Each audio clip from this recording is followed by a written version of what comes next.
சென்னை ஓட்டேரி, புரசைவாக்கம் உள்ளிட்ட பகுதிகளில் குடிநீருடன் கழிவுநீர் கலந்து வருவதால் பொதுமக்கள் கடும் சிரமத்திற்கு உள்ளாகி வருகின்றனர். மெட்ரோ வாட்டர் வழங்கும் குடிநீருடன் கடந்த ஒரு வார காலமாக கழிவுநீர் கலந்து வருவதாக கூறப்படுகிறது.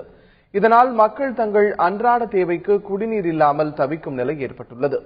தண்ணீரில் துர்நாற்றம் வீசுவதாகவும் நோய் தொற்று ஏற்படும் நிலை ஏற்பட்டுள்ளதாகவும் பொதுமக்கள் அச்சம் தெரிவித்துள்ளனர். கடந்த ஒரு வார காலமாக புகார் கொடுத்தும் போராட்டங்கள் நடத்தியும் எந்த நடவடிக்கையும் எடுக்கப்படவில்லை என்று கூறும் அப்பகுதி மக்கள் அதிகாரிகள் விரைந்து நடவடிக்கை எடுக்க வேண்டும் என்றும் வலியுறுத்தியுள்ளனர். குடிச்சா ஒரே நோய் ஆகுது. நாங்க 30 ரூபாய் கொடுத்து கேன் தண்ணி வாங்கி குடிக்கிறோம். எலெக்ஷன் நேரத்துல எல்லாரும் கும்பலா வராங்க. மீதி நேரத்துல எங்க கிடக்குறேன்னு யாருக்கும் கேள்வி முறையே கிடையாது. தண்ணி குடிக்க தண்ணி வர மாட்டேது. குப்பைக்காரு வாரத்துல ஒரு வாட்டி வராங்க. கேட்டா இந்த ஏரியாவுல நாங்க அனுப்ப மாட்டோம், ஆளை இந்த ஏரியாவுக்கு அனுப்ப மாட்டாங்க. காவல்காரனா போய் சொன்னா எங்களுக்கு இந்த சைடு இல்லாம அந்த சைடுன்றாங்க. இப்ப எப்படிதான் இப்ப வசதி இருக்கிறவங்க எல்லாமே கேன் வாட்டர் செய்வாங்க. நம்ம வசதி இல்லாதவங்க 30 ரூபாய் கொடுத்து ஒரு வாங்குறோம் ஒரு கேனு. அது குடிக்க மட்டும் தான் யூஸ் ஆகுது 2 நாளைக்கு ஒரு நாளைக்கு. இப்ப 4 பேர் இருக்கிற வீட்டுல வந்து எல்லாரும் குளிக்கணும், துணி துவைக்கணும், சாப்பாடு செய்யணும், புள்ளிங்களை வேலைக்கு அனுப்பணும், ஸ்கூலுக்கு அனுப்பணும். அதெல்லாம் என்ன பண்றது நாங்க?